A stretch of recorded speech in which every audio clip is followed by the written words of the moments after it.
have with me Professor Richard Dawkins, British High Priest of Evolution and Atheism, who's in New Zealand to participate in the Wellington Festival of the Arts 2010. Richard, welcome to New Zealand. Thanks for the welcome. The High Priest's a bit exalted. You're in New Zealand as an artist. Does that surprise you? Well, I'm an author, and writing is one of the arts, so I guess I'm an artist, teller of tall tales. But that's not primarily what I think of myself as. So what is your primary identity? Without question, an evangelist. Evangelist? That fits with High Priest. Well, an evangelist is simply someone who shares good news. And you've got some good news to share? Certainly. Which is that the world, even though it looks like it was designed, was not in fact designed. And so there's no creator for us to face or be accountable to. Which bit's the good news? Should be obvious. With no life after death, there's no judgment of any sort in an afterlife. We can be liberated from the fear of that primitive superstition. Don't you just trade one fear for another? How's that? Should be obvious.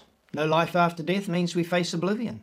When we die, we'll be completely dead. That'll be the end of us. All our plans, loves, hates, hopes and dreams, etc. Finish. Kaput. You won't know you had any hopes and dreams. So you trade judgment for oblivion. At least a judgment implies significance. That what you do is worth attention and worth being judged. Oblivion gets significance from us in everything we do. In the light of your oblivion, which can't be too far away now, you're pushing 70, aren't you? Why do you write? The money's good. Very good. And the adulation is nice. Humbly speaking, of course. Of course. And I like to keep myself occupied, so you don't have to think about your oblivion. You're famous for being an outspoken advocate for evolution. Evangelist. Pardon me. Evangelist for evolution. And atheism. The two go together. If there's no creator, that was an if of argument, not an if of doubt. Of course, I have no doubts, except in the dead of night. Then the world made itself. No one knows how it happened at the start, but nothing made everything all by itself. Since everything came through chemistry doing its thing, as evolution has clearly established, the creator's probably out of a job. Probably sounds like you obsess about your probably non-existent creator, and that all your books have been written to prove your creator probably doesn't exist. Why don't you just say he doesn't exist and go to the beach? There was The Blind Watchmaker, a play on William Paley's watch analogy. Clever, artistic, fallacious. Paley's watchmaker was a person. But natural selection, your watchmaker's not only blind, but brainless and impersonal, not even a thing in itself. Not only incapable of seeing, but also of thinking and making. Richard, you've personified natural selection. Isn't that cheating? Not really, because that's the nature of language. For example, language has meaning, and yet I'm attempting to describe something that's inherently meaningless. So, if everything's inherently meaningless as you propose, how come language has meaning? Shouldn't your stories and speech at the Arts Festival also be meaningless? Now you must realise that as far as my science goes, I'm a Darwinian. Ardent Darwinian, true believer, and so understand everything is meaningless. What did you say? There is, at bottom, no design, no purpose, no evil, and no good, nothing but blind, pitiless indifference. Exactly. But when it comes to morals and meaning, after all I write books, and I'm talking to you using words with meaning, I'm anti-Darwinian. Excuse me? I'm anti-Darwinian. Darwin's world of death and struggle and natural selection, survival of the fittest and stuff all others, shows us how we should not live our lives. We can rise above our selfish genes. Pity you couldn't have told that to Hitler, Stalin and a host of other murdering socialist tyrants of the last 100 years. They read Darwin as giving license to get rid of the unfit and those that disagreed with them. Those guys have given evolution a bad name. If only they had realised the PR disaster they were creating. They may have been more consistent than I am, but I just think of giving creationists a bomb like that to lob at us. Not to mention the real bombs they lobbed at others justified in the name of evolution. Another of your books is Climbing Mount Improbable. Its thesis? Well, the mountain is an image for life, with the bottom being simple life. Shouldn't that be no life? Just chemicals? Well, yes, but it's an awful lot easier if you start with life. Don't have to worry about getting it. And at the top is complex life as we know it. Now, if this mountain is a sheer cliff, obviously it's a very big step and can't be climbed in one go. Mount Improbable, correct.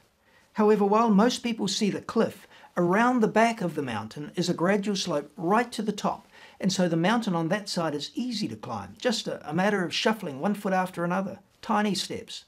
So yes, to get to the hugely complex living things around us in one go is, to say the least, improbable. Without a creator, a very unpleasant prospect. You scout a thesaurus for the most unpleasant names you could call them, but it's inevitable that complex life will develop if it gets there through millions of small steps. Small steps make things inevitable. What say you need a crutch but don't have one? Or you're fit but unlucky, get run down by a bus as you shuffle across an intersection. And isn't getting life a very large cliff no matter what side of the mountain you're on? What precisely are these small steps? Well, if you imagine an eye, for example. Darwin said the eye gave him the cold shivers, cold shudder, and quite rightly. But if you think of an organism that developed a light-sensitive spot, as Darwin proposed, not a full-blown eye, you understand. I understand. Well, that would give the organism an advantage over those that didn't have one, so it got selected. Then that light-sensitive spot developed an imaging system which, though blurry, still enabled it to see, and so once again, an advantage was conferred and was selected.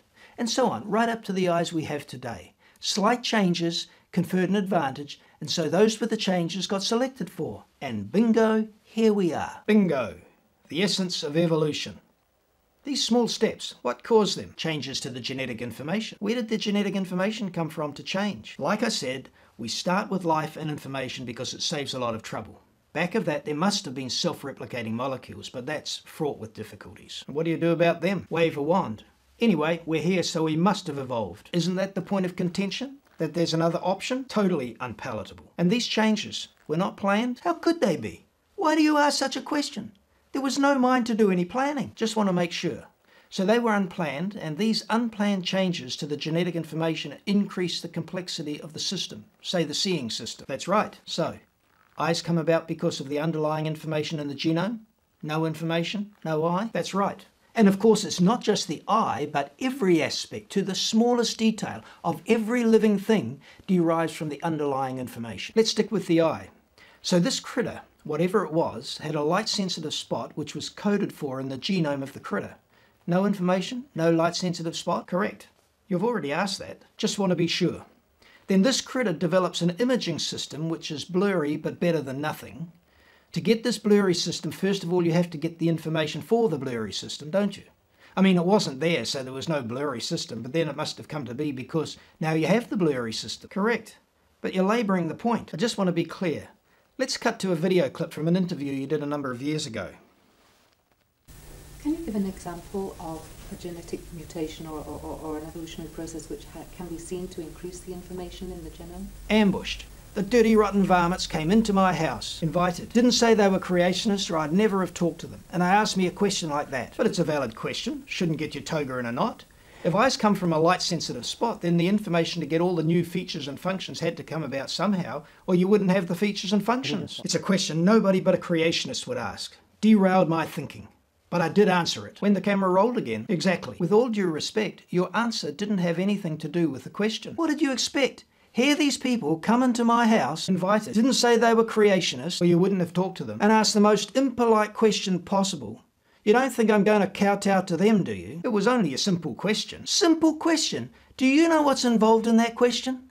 Anyway, I did answer it later on. Where was that? Australian Skeptics website. Been there. Found the article, but not an answer. You talk a lot about information, which is all very interesting, but the closest you got was on page 6. Gene duplications and deletions. Deletions go the wrong way, so they're irrelevant. Have occurred from time to time throughout genomes. It is by these and similar means that genome sizes can increase in evolution. There, the question was not about how the size of genomes increase, but about how the information content of a genome increases. How to get new, novel information, the information to turn a light-sensitive spot into a human eye, not how to duplicate the info for a light-sensitive spot. To add new chapters to a book, not copy an existing one. Anyway, that was 22 years ago. Perhaps by now you've got a better response. The question again, if you'd forgotten, haven't forgotten, gives me nightmares. Can you give an example of a genetic mutation or an evolutionary process which can be seen to increase the information in the genome? If there's no evolutionary mechanism to get the initial information for the first self-replicating organism, have nightmares about self-replication also, no doubt, in the dead of night. And no evolutionary mechanism to get any of the new novel information required for every single evolutionary development, no matter how small, then evolution is dead on the starting blocks. So, what process increases the information content of the genome?